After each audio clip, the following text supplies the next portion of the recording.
अनुच्छेद 24 और बाल मजदूरी से संबंधित संविधान के अन्य प्रावधान। बाल श्रम एक लंबे समय से चिंता का विषय रहा है और भारत ने विभिन्न संवैधानिक और वैधानिक प्रावधानों के माध्यम से बच्चों के अधिकारों और कल्याण की रक्षा के लिए महत्वपूर्ण कदम उठाए हैं। ऐसा एक महत्वपूर्ण प्रावधान भारतीय संविधान का अनुच्छेद 24 है, जिसमें स्पष्ट रूप से कहा गया है कि 14 वर्ष से कम उम्र के किसी भी बच्चे को कारखाने, खदानों या किसी भी खतरनाक व्यवसाय में नियोजित नहीं किया जाना चाहिए। संवैधानिक सुरक्षा अनुच्छेद 39 ई और 39 एफ में उल्लेखित directive principle of state policy DPSC द्वारा पूरक है, जो 14 वर्ष से कम उम्र के बच्चों की स्वास्थ्य सुरक्षा पर केंद्रित है। इरादा स्पष्ट है, युवा दिमाग और शरीर को खतरनाक रोजगार से बचाना। अनुच्छेद 24 की प्रायोजकता व्यापक है, जो राज्य और निजी दोनों संस्थाओं तक फैली हुई है। People's union for democratic rights बनाम यूनियन ऑफ इंडिया के ऐतिहासिक मामले में सुप्रीम कोर्ट ने इस बात पर जोर दिया कि किसी भवन के निर्माण को एक खतरनाक रोजगार माना जा सकता है, जिससे 14 साल से कम उम्र के बच्चों को ऐसी गतिविधियों में शामिल होने से रोका जा सकता है। कानून के संदर्भ में बाल श्रमिकों की सुरक्षा को मजबूत करने के लिए कई अधिनियम बनाए गए। माइंस एक्ट ऑफ 1952 एक नंबर 18 वर्ष से कम उम्र के बच्चों को खदानों में काम करने से प्रतिबंधित करता है।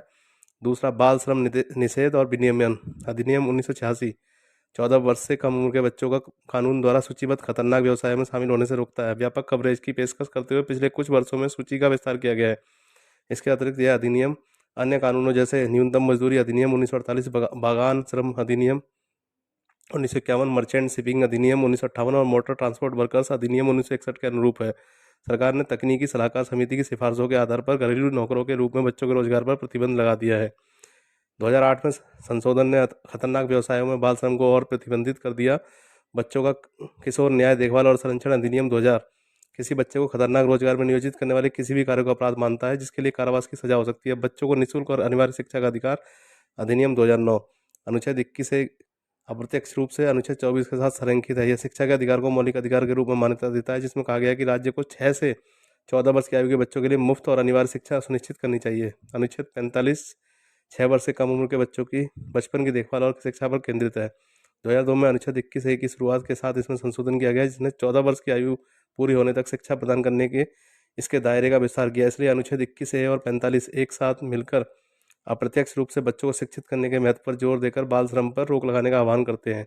इसी प्रकार अनुच्छेद 21 भी अपने व्यापक दायरे के कारण अनुच्छेद 24 का समर्थन करता है, जो पिछले कुछ वर्षों में विस्तारित हुआ है।